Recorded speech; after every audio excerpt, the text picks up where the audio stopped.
Joshua, let me just pose a question that may be on people's minds. I think, especially given the coverage here, one would uh, assume that everybody in Syria is opposed to the government because those are the only people that we ever hear from in our media.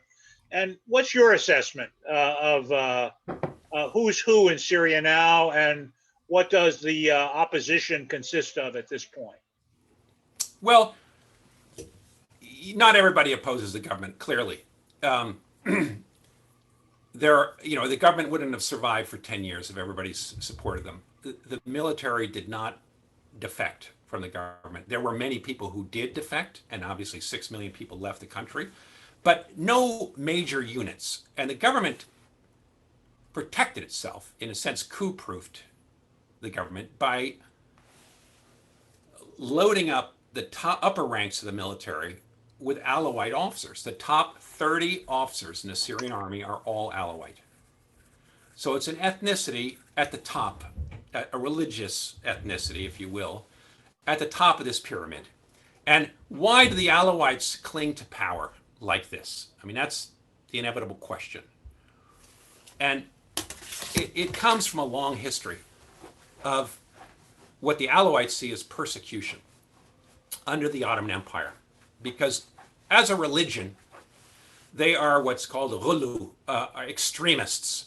They are not recognized as Muslims, either by Shia or by Sunni theologians. Under the Ottoman Empire, they were designated as a millet al-kufr, a nation of unbelievers, a community of unbelievers. Now, and they were restricted in their mountains, the coastal mountains, which are sometimes called the Alawite Mountains. And there was very strict demographic separation between the communities. When the French arrived in 1920 and began doing censuses, they discovered that there was no town of over 200 people, in which Sunni Arabs, Sunni Muslims lived with Alawite Muslims. There were Alawite and Christians sharing towns. There were Sunnis and Christians sharing towns, but not Alawites and Sunnis. The coastal cities along the coast where the Alawites live, Latakia, Banyas, Tartus, Jebli, were Sunni cities with Christian minorities in each of them. The Alawites lived in villages around those cities. Today, all of those 4 major coastal cities have Alawite majority. And the Alawites have displaced the Sunnis from economic power in those cities. The port of Latakia, very important port, Tartus, used to be run by leading Sunni families and some Christians, but largely Sunni. And they've been displaced. They've been pushed aside by the Alawites, often, because of political wasta and power. And that's caused a lot of resentment. The Alawites distrust the community, the Sunnis, and took power through the military. They were the poorest of the poor in Syria under the Ottomans. The French drafted them into the military in large numbers, as well as Christians and Armenians. They drafted themselves. They joined the French army that was fighting against the Sunni elites of the cities that were the nationalists. And as soon as the French left in 1946, you had a military that was crammed with minorities and a parliament that was led by Sunni upper-class notables in the cities. And those two groups came to blows almost immediately. And you had 20 years of great instability in Syria from 1946 through 1970. Many coups. It was sort of the banana republic of the Middle East in some ways. Although there was some democracy in the first decade. It would go back and forth between coups and elections. But ultimately, Assad, this Alawite, took power and held on to it ferociously, stacking the very upper ranks with his own family members, using family loyalty, the loyalty of the Alawites and other minorities, and a wealthy Sunni elite that was making money, because the Sunnis were the most wealthiest of Syria, the upper merchant classes. And Assad, in a sense, brought them in and made this big alliance, an alliance that broke down in large measure in 2010. But the Alawites are sitting at the top, largely because the French was able to put them up. And what we see throughout the Levant area, and largely due to colonialism, is that minorities grabbed power in every one of the Levant states after independence. In Lebanon, it was the Maronite Christians. In Syria, the Alawite Muslims. In Iraq, the Sunni Muslims, who are 20%, the Sunni Arabs, 20% of Iraq. And you can even use this if you want to sort of uncomfortably shoehorn Israel into this. The Palestinian Jews, who in 1850 were about 5% of the population, by 1914, World War I, about 15%.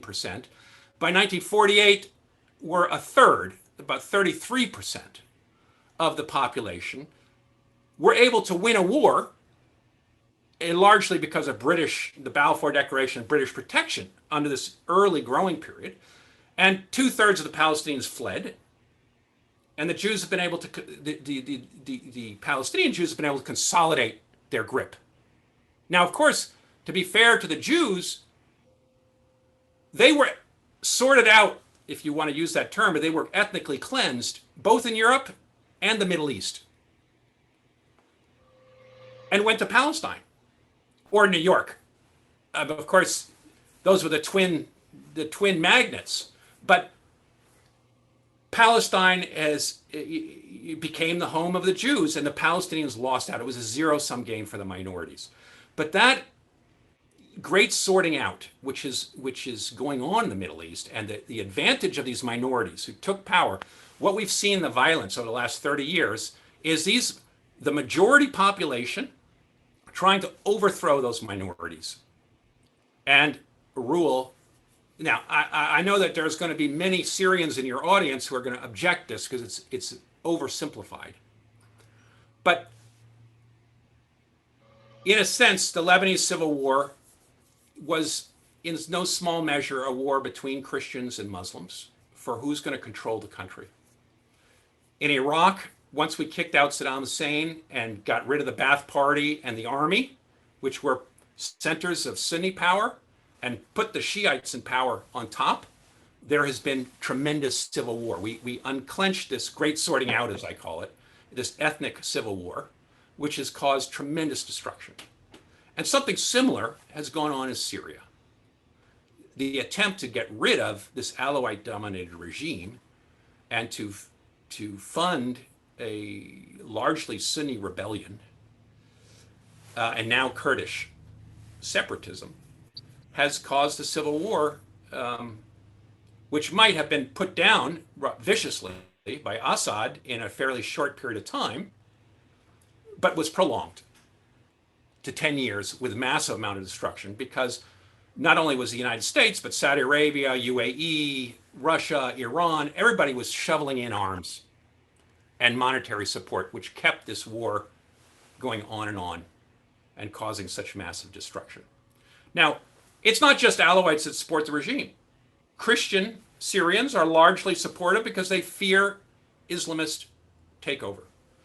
A lot of the elites, Sunni Arab elites, have stood by Assad's side.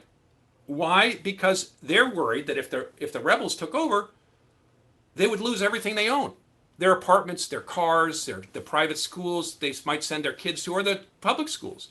My brother administered a small factory in Aleppo. It was owned by a Syrian living in Lyon, and they would make T-shirts and jeans for Prix Unique in France as short orders. And he had about 40 sewing machines and seamsters who worked in the factory. Once the rebels moved into the outskirts of Aleppo, they of course took the factory and they stripped out not only all the sewing machines, but all the wiring, anything that was metal, and they sold it on the secondhand market. So everything got stripped. And that happened to over 1,000 factories in Aleppo. which was the industrial capital of Syria. So anybody who owned one of these factories or had investments were terrified of the rebels because they didn't know who was going to take it from them. And that was a problem with the uprising, is that there was no central command that could restrain what by 2013 were 1,500 different rebel militias. At any rate, I've gone on a little bit too long about who supports. So many people that I know continue to support the regime, even though they abhorred it in many ways. Because they said the Syrian army is the only thing that's keeping us from chaos. And we'll be like Somalia if we lose the Syrian army, with marauding bands of young guys with guns.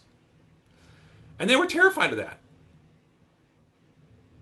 Now, of course, the Assads have ruled Syria for 50 years, and they've been very, very tough, with prisons where they torture people and people disappear. So it's been a really terrible choice for Syrians, but I think many people stood by the Assads because of the fear for what would come next if he fell, because the Syrian opposition never really coalesced around one leadership. Let me follow up with